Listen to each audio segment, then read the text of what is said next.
Hello guys, Radhe Radhe. आप सभी का आपके अपने भजन कमला चैनल में बहुत बहुत बहुत स्वागत है।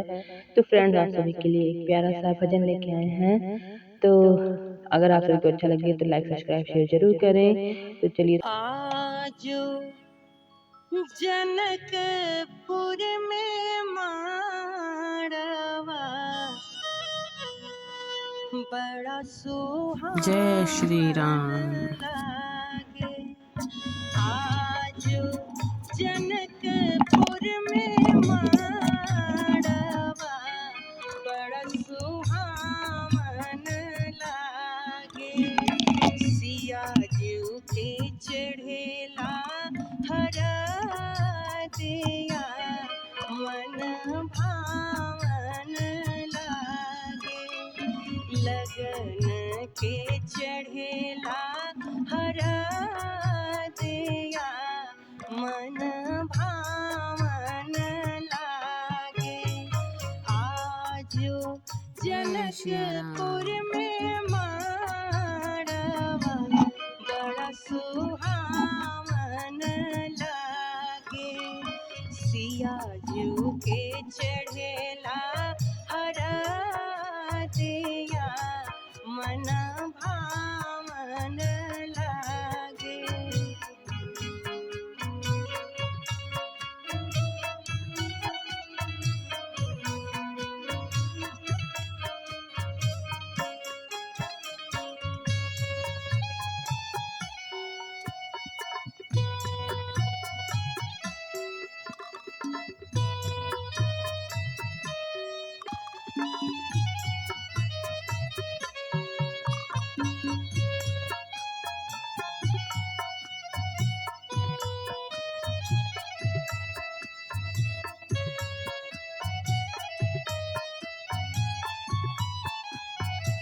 जय जय श्री राम।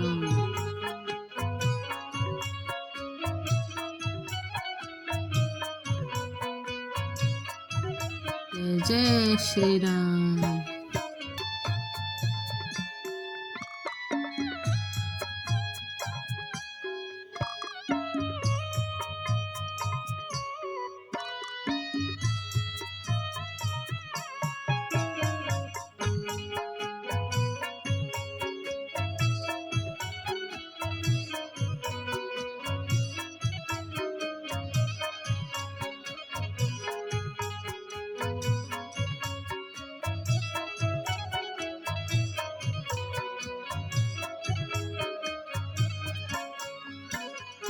आँखी के पुतरिया के भेजबो नगरिया।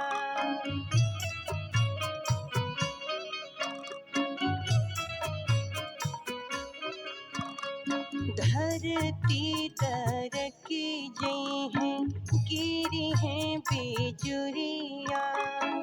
आगे लगन के चढ़ेला हरा दिया मन भावन लागे। जय श्री राम।